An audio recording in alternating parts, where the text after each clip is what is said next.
University of Hartford, our alma mater. So I'm wearing Uhart shirt now. You're wearing an American East Conference shirt for those who are listening and aren't viewing the YouTube.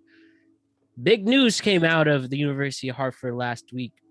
The University Boards of Regents voted on transitioning the University of Hartford to go from a Division I school to a Division III, expecting the transition to be complete by September 2025, approving pending approval by the NCAA. Alex, this was a tough pill to swallow as an alumnus. The fact that after the University of Hartford makes their first NCAA Division I March Madness tournament, they go D3. We saw in baseball, no hitter was thrown by Uhart. I can't think of the guy's name at the top of my head. I'll look that up real quick. But that happened, and oh man, what a sad, unfortunate day for the university. Talk to me, Alex. You're just walk me through your initial thoughts. Tell me how you feel. You were very involved in the sports program at our time at Uhart. You covered them as a student, and now we're seeing them do a transition that in my opinion, I don't think is needed or necessary. And it's just, like I said, tough to see. But Alex, for someone who is so involved at the University of Hartford athletic program as a D1 school, now going D3, how do you feel about this? I'm heartbroken. I'm devastated, frustrated.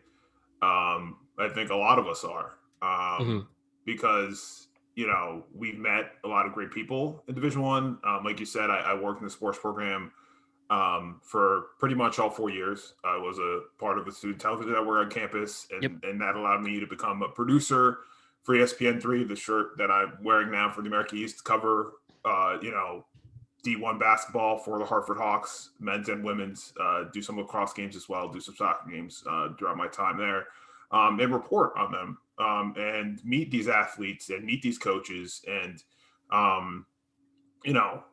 just to see after all the success, and all of us as alumni, current students, we were all texting each other how excited we were to be in March Madness, right? We were finally there. We finally defeat the great Albany's, the great Vermont's, UNH's, UMBC's, you name it. We finally made it.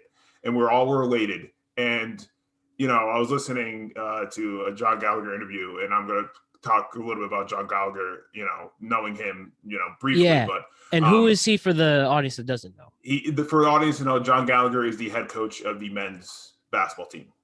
Just listening to what he had to say, I was listening to an interview he had recently, and more or less, they couldn't really even celebrate winning or being in March Madness after they lost to Baylor. We knew what we were expecting, lost Baylor, but they couldn't really, celebrate the moment, because he walks in and pretty much hears from someone that the Board of Regents and president of University of Hartford, Gary Woodward, were pretty much voting or moving to D3.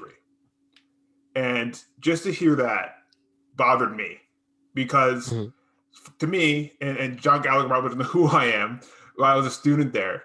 But for me, my memory of John Gallagher, and it shows how great of a person he is.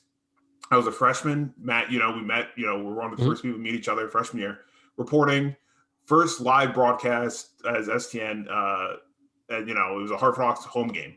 And I was standing there as a sideline reporter, did a few bits here and there. But my big moment was I had to interview Coach Gallagher, right? So I'm waiting there, standing there. He knows he's coming over to me. He come over to me. We're waiting to go live. He's seen me. I'm shaking. I'm so nervous. This is just head coach. I'm about to be on live TV with John Gallagher. And he sees that. And he looks at me and he taps me on the shoulder. He's like, "This is your first time doing this?" And I'm like, "Yes, sir. It's great to meet you," or whatever. And he goes, "You're going to kill it. I'm going to help you out. We're going to do this together. We're going to be fine." And just to get that reassurance from him was so comforting. And, I asked him a few questions with the game, and it went perfectly.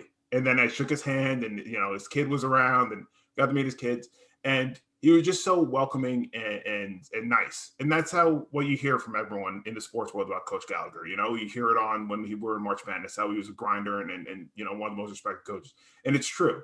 And the fact that he's been in this program for 15 years and we've just hit maybe our best 4 years of college basketball, and we're in March Madness, just to see a guy like him and all the other coaches. Baseball's doing great. Like you said, we just had a no-hitter. The team's doing extremely well. Soccer's been extremely, successful over the years. Just to see what these coaches and players are going through now, where it just gets ripped out from them. Yeah. Without them even being able to talk to the president or the board of regents, it's upsetting. And like I said, to me, I got so many great opportunities.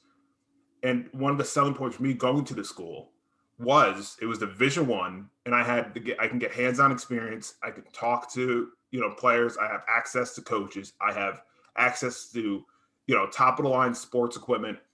That was a big selling point for the school. And I'm not trying to disgrade Division III. You're a Division III athlete, you're pretty much better than most athletes, exactly. athletes in the world. But the fact that now you're ripping that from them while we're hitting tremendous strides in almost all of our sports is just disappointing. And it's upsetting to me, and it's upsetting to a lot of alumni that I've talked to. We don't like this decision because we have a lot of memories and we have a lot of opportunities. I've gotten career opportunities because I got to work in a Division I program and work Division I sports games. And once I saw the news that it happened, I was shocked. And obviously at the end of the day, disappointed, especially with all the success that we've been having across multiple sports these last few years.